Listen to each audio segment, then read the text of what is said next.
Okay, today, you guys, we're going to talk about the mystic's wound. And it's about the fear of being persecuted for your gifts. All right.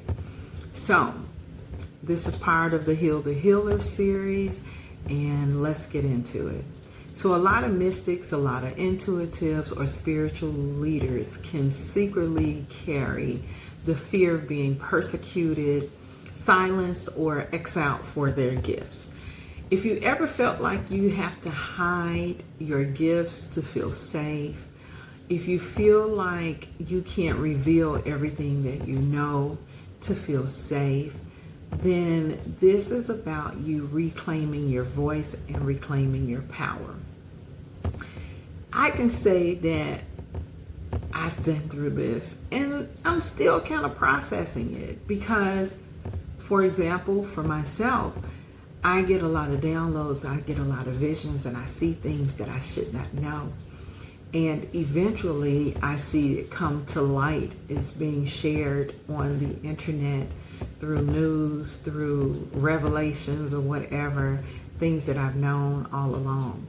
But I've held them to feel safe because with the way the government is and everything, if you know too much, people be disappearing. I would say it's always good to be careful, but at the same time, this is the age of Aquarius, and we as the light bringers have to be strong enough. We have to stand in our knowing that we're here for this reason and this cause, and that we didn't write no janky story. We're going to be here to handle our business, period. Okay? All right. So here's the interesting thing about this. The mystic's wound can be an ancient wound. It can be a wound that you've experienced across lifetimes. It can be related to karmic trauma, and it can be something that you brought in with you. It can be ancestral. It can be a part of being shamed, punished, or even killed for having spiritual gifts, right? So this can look like, let's start in the family, okay? Let's start in the family. Let's start with how children have the knowing and they come and they tell their parents something and they say, be quiet, you talk too much. Don't be saying that. You don't know. How many of you all have experienced that where your voice has been suppressed in this lifetime? Think about how you can have a lineage of intuitives, readers, psychics, root workers, all this information, but nobody talks about it in the family. What happened? Why isn't anyone telling the story of what happened to the family and why everybody is quiet now? See, if you're this person and you're listening to this, then obviously you're the one who's going to break that pattern. See, I don't talk about generational curses unless you've actually been cursed, and that means that somebody did it to you. They put a hex on you. They cursed you. But there are also generational patterns where everyone takes on the same belief or the same conditioning and nobody breaks the cycle. But today you get to break that cycle. So this is for you, wise one, knowledgeable one, the one who's carrying the gifts and the one who is here to make sure that future generations feel safe and secure in sharing their gifts. Because now it's just a time of amazement. Like the things that you see people capable of doing and doing it, yeah, it's that time. So let's talk about it, right?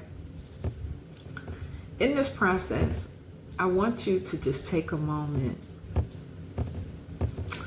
and admit to yourself that you have the fear of being seen. I know it can be hard, but just take a moment and just say, I'm afraid to be seen because I don't know what people's reactions are going to be to me. It's okay. I've been there, and trust and believe when I do these videos, I'm still processing through it. It's like in one breath, you know that your gifts and the words that you have to speak or the work that you're capable of helping people do, you know that's part of your journey. But at the same time, it's at what cost? I knew that when I just returned from my birthday trip that my cost is that I no longer get to be invisible. And you have to be okay with not being invisible because your purpose is greater than invisibility. Okay?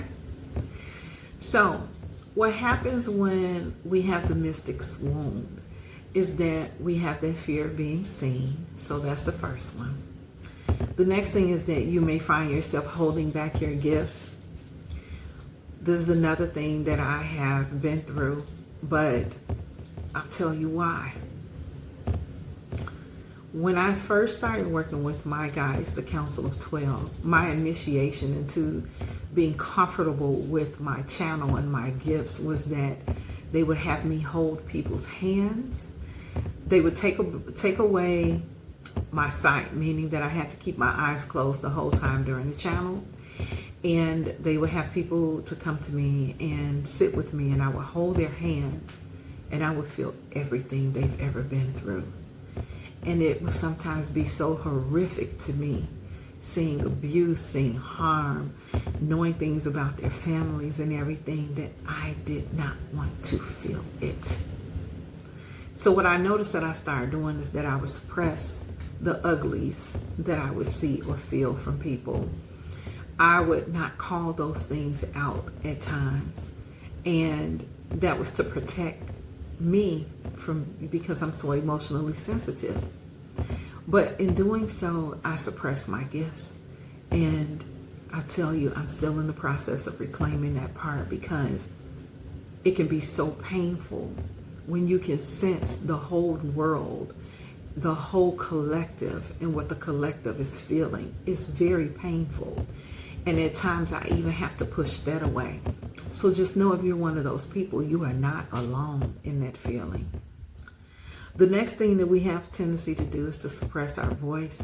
That means not speak the truth or speak the knowledge that we know, out of fear of knowing too much at times. And then here's a big one. I don't know how much I tend to do this, but I did have to start regulating myself because people feel intimidated at times, which is still something interesting to me. It's self-silencing in leadership spaces, meaning that when you have something to offer, when just a few words or just a movement or emotion or just your presence can be life-altering for people, you have a tendency to silence yourself. Of course, there's etiquette, spiritual etiquette, leadership etiquette, to make sure that you are welcomed into speaking or sharing. But be brave enough to ask, is it okay if I offer a word at this time? Because you have an agreement probably with somebody in that space to say something that's going to change their lives. So be okay with that. I want to go back to one more thing. The very thing that has been condemned, suppressed, denied to you as a child is the very thing that you're probably supposed to be offering the world. And this is where your gift is.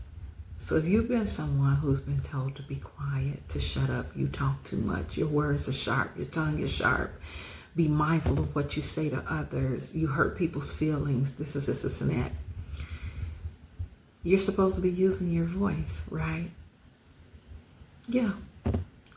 So you all take a look at that in your life and find that thing that you're supposed to be using, but you're denying because of your foundation. Remember this, our foundation sets the tone, sets our journey for what we must overcome, accept, or become.